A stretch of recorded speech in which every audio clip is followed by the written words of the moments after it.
Hello प्यारे बच्चों, कैसे हैं आप लोग।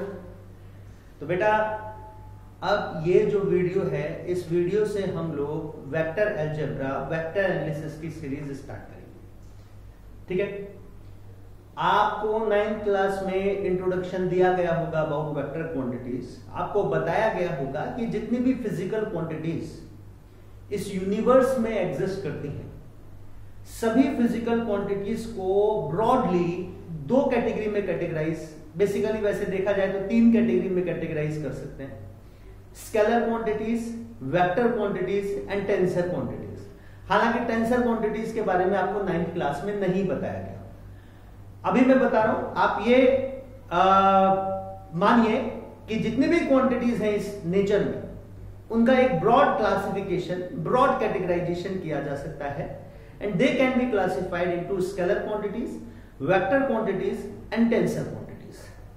बेसिक डेफिनेशन आपको बताई गई होगी 9th क्लास में कि स्केलर क्वांटिटीज वो होती हैं which can be expressed only through their magnitude ना। उनका जो क्वांटिटी का साइज है, क्वांटिटी का अमाउंट है, जिसको हम क्वांटिटी के मैग्नीट्यूड, जिसको हम क्वांटिटी का मैग्नीट्यूड कहते हैं, तो क्वांटिटी का मैग्नीट्यूड ही अगर सफिशिएंट है क्वांटिटी को कंप्लीटली एक्सप्रेस करने में, जो हमको क्वांटिटी के साइज के, क्वांटिटी के नेचर के बारे में कंप्लीट इंफॉर्मेशन अगर उसके सिर्फ मैग्नीट्यूड से पता चल रही है, क्वांटिटी सिर्फ मैग्नीट्यूड डिपेंडेंट है, तो ऐसी क्वांटिटी को कहा जाता है स्केलर क्वांटिटी। ठीक है, एग्जाम्पल डिस्टेंस, स्पीड ना, टाइम है, प्रेशर है, डेंसिटी है, all these are scalar quantities.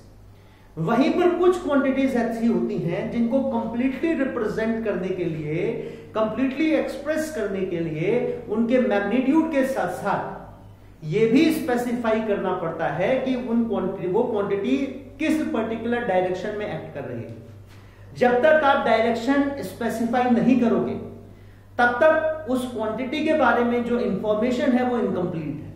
मतलब complete representation, complete expression quantity का तभी होगा जब आप ये भी स्पेसिफाई करोगे कि किस डायरेक्शन में वो क्वांटिटी एक्ट कर रही है ना। तो 9th क्लास में आपको बताया गया होगा कि those quantities which have magnitude as well as direction, those are termed as vector quantities. और देखिए, इसमें मैं एक और चीज ऐड कर रहा हूं कि डायरेक्शन इंपॉर्टेंट क्यों है, क्योंकि जब इन क्वांटिटीज को मैथमेटिकली ऑपरेट किया जाता है, मतलब जब आप दो डिफरेंट वेक्टर क्वांटिटीज को ऐड कर रहे हो या उनका मल्टीप्लिकेशन हो रहा है, सब्ट्रैक्शन हो रहा है, तब अभी मैं आपको एग्जांपल के थ्रू बताऊंगा, तब ये बहुत इंपॉर्टेंट होता है। दो क्वांटिटीज का सम कितना आएगा, वेक्टर क्वांटिटीज का सम कितना आएगा, ये उनके रिलेटिव डायरेक्शन पे डिपेंड करता है कि वो किस पर्टिकुलर डायरेक्शन में एक्ट कर रहे हैं। Hence, direction has very crucial role. Direction, expression of direction, representation of direction is very important in case of vectors. Tensor, जो मैंने तीसरा नाम लिया, टेंसर क्वांटिटीज। तो टेंसर क्वांटिटीज जो हैं ना, वो एक तरह से आप यूं कह सकते हो, जो क्वांटिटी ना स्केलर होती है ना वेक्टर होती है, वो टेंसर होती है। हालांकि टेंसर जो है, मतलब अभी आप वेक्टर के बारे में ही नहीं समझते हो पूरी तरह से, तो टेंसर के बारे में आपको ज्यादा बताना नहीं चाहता ना, वो एक तरह से कंफ्यूज स्टेट ऑफ माइंड में ही ले जाएगा आपको। अभी तो सिर्फ अभी के लिए लास्ट में मैं आपको टेंसर की एक डेफिनेशन बताऊंगा, है ना। तो वो वेक्टर खत्म होने के बाद में, जब आप वेक्टर को थोड़ा समझने लगोगे, तब मैं आपको बताऊंगा, एक तरह से डिफाइन कर पाएंगे हम टेंसर को। अभी तो हम टेंसर को यही कहेंगे कि वो quantity which are neither scalar nor vector, they are termed as tensor, है ना। तो इसमें मोमेंट ऑफ इनर्शिया जो है वो टेंसर है, और बहुत सारी क्वांटिटीज हायर फिजिक्स में ऐसी आती हैं which are tensor in nature. तो बेसिकली ये हमारी जो सीरीज होने वाली है अगले 15, 16, 20 या मे बी 20 लेक्चर्स की, ये वेक्टर एनालिसिस, वेक्टर अलजेब्रा पर ही बेस्ड होगी। How to operate vector quantities, तो हम लोग इस चैप्टर को स्टार्ट करेंगे। फर्स्टली वी विल स्टार्ट कि वेक्टर क्वांटिटीज होती क्या है, उनको रिप्रेजेंट कैसे करते हैं, और वेक्टर क्वांटिटीज स्केलर क्वांटिटीज से किस तरह से डिफरेंट है। ठीक है, फिर इसमें हम जानेंगे, ये फर्स्ट सेक्शन में ही जो फर्स्ट पार्ट है टू नो दी वेक्टर्स, उसमें हम ये जान पाएंगे कि एक्चुअली वेक्टर क्वांटिटीज जो हैं उनको कॉमन अलजेब्रिक रूल से मैथमेटिकली ऑपरेट नहीं किया जा सकता। जो मैथमेटिकल ऑपरेशन है, सब्ट्रैक्शन, एडिशन, मल्टीप्लीकेशन, है ना, all these operations, these operations meant for common algebraic quantities, these cannot be applied to vector quantities. Hence vector quantities means there is a special, or you कहें कि there is a different kind of mathematics or analytics which can be applied to vector quantities. तो vector algebra ना, एक तरह से हम इस chapter को, इस यूनिट को वेक्टर अलजेब्रा भी कह सकते हैं कि हम इस चैप्टर में वेक्टर अलजेब्रा सीखेंगे, वेक्टर क्वांटिटीज का मैथमेटिकल ऑपरेशन कैसे किया जाए, how to mathematically operate on the vector quantities.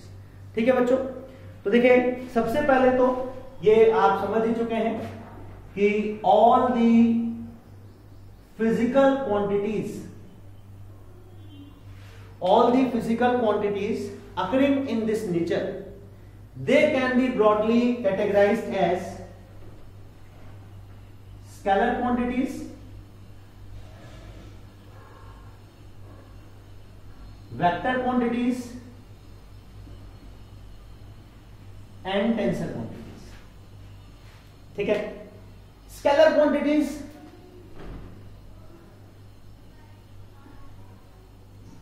those quantities which can be expressed or represented through magnitude only, सिर्फ इनका मैग्नीट्यूड ही सफिशिएंट है इनको कंप्लीटली रिप्रेजेंट करने के लिए। ऐसी क्वांटिटीज जो हैं वो स्केलर क्वांटिटीज कहलाती है। वो क्वांटिटीज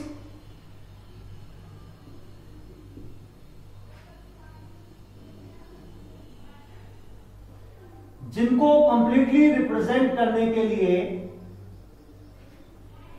डायरेक्शन भी जरूरी है। Direction, expression of their direction, representation of their direction is mandatory to completely express the quantity. जब तक आप डायरेक्शन बताओगे नहीं तब तक क्वांटिटी का रिप्रेजेंटेशन कंप्लीट नहीं होगा, है ना। वो क्वांटिटी वेक्टर क्वांटिटीज कहलाती हैं। तो हम यूं कह सकते हैं quantities which have magnitude as well as direction, those are vectors. और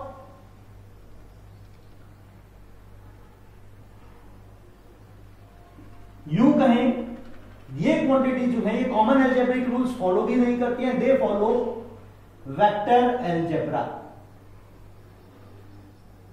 थर्ड, टेंसर। टेंसर वो क्वांटिटीज हैं जो कि ना स्केलर हैं और ना ही वेक्टर। वो क्वांटिटीज जो ना कि स्केलर हैं और ना ही वेक्टर हैं वो टेंसर कहलाती है। ठीक है, तो ये बेसिक सा क्लासिफिकेशन है। चलिए अब वेक्टर क्वांटिटीज के बारे में ना और जानते हैं। वेक्टर क्वांटिटीज के बारे में जो हम कह रहे हैं कि वेक्टर को रिप्रेजेंट करने के लिए the expression representation of their direction is mandatory, वो समझने की कोशिश करते हैं। चलिए मान लीजिए आपके पास एक बॉक्स है और ये इस तरह का बॉक्स है जिसमें चारों साइड में लिड समझते हैं ना, ढक्कन। बॉक्स का जो ढक्कन होता है, जैसे एक प्लास्टिक बॉक्स है जिसमें हम जो ग्रोसरीज वगैरह है वो रखते हैं ना किचन में, ऐसे ही कोई प्लास्टिक का बॉक्स है। उस प्लास्टिक के बॉक्स में जो ओपनिंग है, जो लिड है बॉक्स की, वो चारों तरफ है। यहां पे भी लिड है। आप इस बॉक्स में कुछ रखना चाहते हो, कुछ डालना चाहते हो तो आप यहां से पोर कर सकते हैं ना। यहां पे भी लिड है, आप इस साइड से भी पोर कर सकते हैं। यहां पे भी लिड है, इस साइड से भी पोर कर सकते हैं। यहां पे भी लिड है, इस साइड से भी पोर कर सकते हैं। ठीक है, तो हमने क्या किया, इस बॉक्स में मान लीजिए हम शुगर ऐड कर रहे हैं। वी आर पोरिंग और we are adding some sugar into this box. हमने क्या किया, 1 किलोग्राम शुगर इस डायरेक्शन से एंटर कराई। तो जो फ्लो ऑफ शुगर है ना, जो जिस डायरेक्शन में फ्लो कर रही है शुगर, तो mass of sugar is added in this direction. अगर मान लीजिए इस प्लेन में मैं ये डायरेक्शन लिख लूं, नॉर्थ साउथ ना, ये जो एक प्लेन में हम लोग डायरेक्शन डिफाइन करते हैं, ईस्ट वेस्ट, तो साउथ डायरेक्शन से हमने एंटर कराई शुगर, कितनी 1 kg। नॉर्थ डायरेक्शन में एंटर कराई है शुगर 1 kg। टोटल शुगर कितनी हुई, है ना, तो कितनी आएगी, 2 किलोग्राम। मान लीजिए 1 किलोग्राम इधर से 1 किलोग्राम इधर से, 1 हमने ईस्ट डायरेक्शन में ऐड करा दी ना, ईस्ट डायरेक्शन में ऐड करा दी, तो टोटल शुगर कितनी हो जाएगी 3 किलोग्राम। मान लीजिए 1 हमने इधर से ऐड करा दी, टोटल शुगर कितनी हो जाएगी 4 किलोग्राम। तो यहां पे हम देख रहे हैं direction has no importance. Quantity जो हम ऐड कर रहे हैं वो है मास ऑफ शुगर, क्वांटिटी जो हम ऐड कर रहे हैं वो है मास ऑफ शुगर। तो हम देख रहे हैं मास को ऐड करने के लिए हमको ये मतलब ये इंपॉर्टेंट नहीं है कि मास को हमने किस डायरेक्शन से ऐड किया है। मास जो है वो नॉर्थ से आया, मास जो है वो साउथ से एंटर कर रहा है कि ईस्ट से एंटर कर रहा है कि वेस्ट से एंटर कर रहा है, ये मैटर नहीं करता है।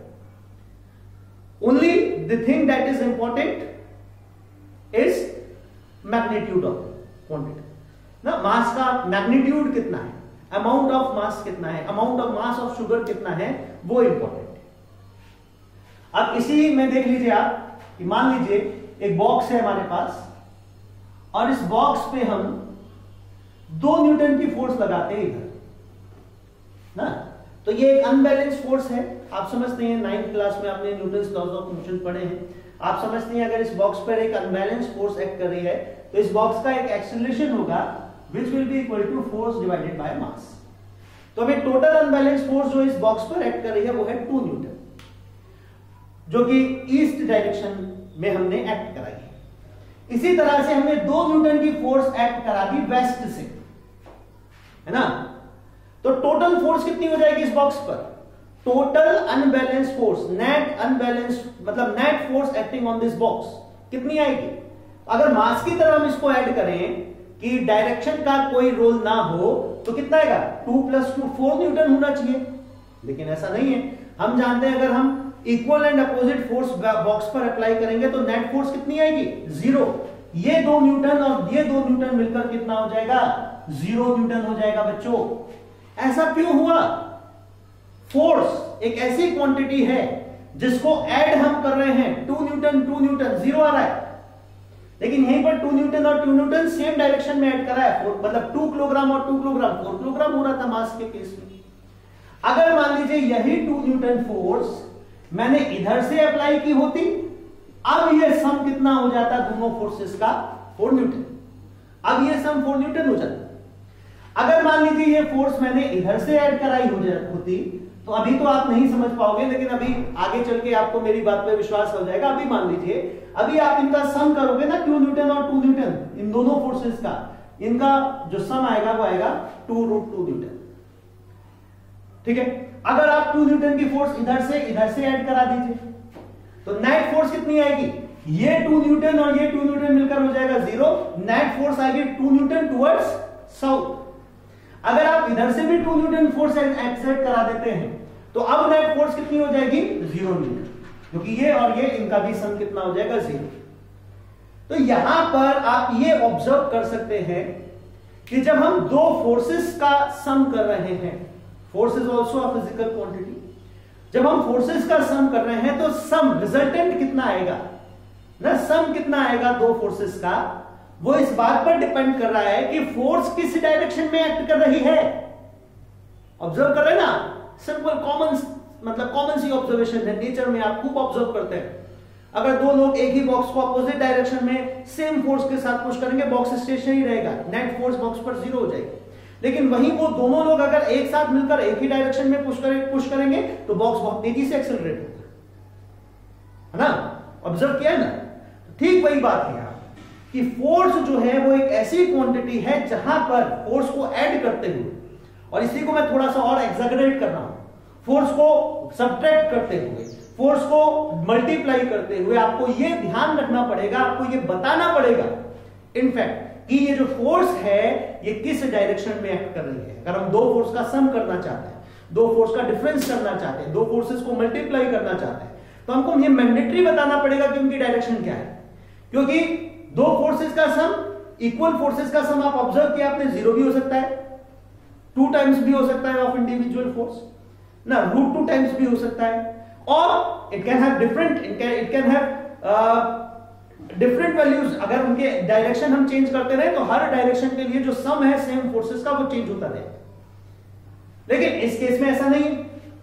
मैंने एग्जाम्पल के लिए मान लीजिए, जो ये मैंने मास का एग्जाम्पल लिया था कि ये एक बॉक्स है, इसमें मास ऐड करा रहे हैं। अगर हम ये मास सेम डायरेक्शन से ऐड कराएं, 1 किलोग्राम इधर से 1 किलोग्राम सेम डायरेक्शन से, तो भी कितना होगा 2 किलोग्राम। चाहे हम अपोजिट डायरेक्शन से ऐड कराएं इस बॉक्स में, तब भी 1 किलोग्राम इधर से 1 किलोग्राम इधर से, टोटल सम कितना आएगा 2 किलोग्राम। इधर से भी ऐड कराएं तब कितना हो जाएगा 3 किलोग्राम। सिंपल अलजेब्रिकली ऐड हो रहा है, जैसे हम सिंपल नंबर्स को ऐड करते हैं, क्योंकि यहां पे डायरेक्शन हैज नो इंपॉर्टेंस। तो मास एक ऐसी क्वांटिटी है जिसको जब हम मैथमेटिकली ऑपरेट करेंगे तो mass direction of mass, that from which direction mass has been added और from which direction mass has been removed from the system, वो डायरेक्शन ऑफ रिमूवल और direction of addition will have no importance.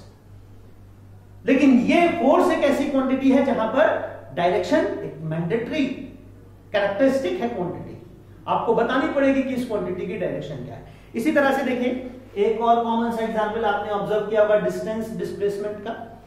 मान लीजिए एक object है, point O से start होता है, 5 मीटर ईस्ट डायरेक्शन की तरफ चला, वो 5 मीटर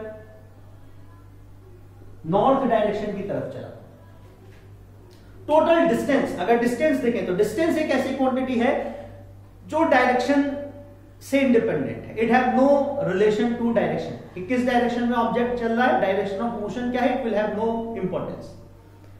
मैंडेटरी क्या है कि कितना डिस्टेंस, कितना पाथ जो उसने ट्रेवल किया है उस पाथ की लेंथ क्या है, इररिस्पेक्टिव ऑफ द डायरेक्शन।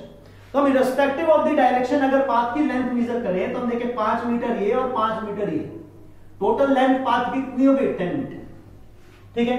वही एक क्वांटिटी और हम पढ़ते हैं डिस्प्लेसमेंट, जो कि वेक्टर है नेचर में, ठीक है।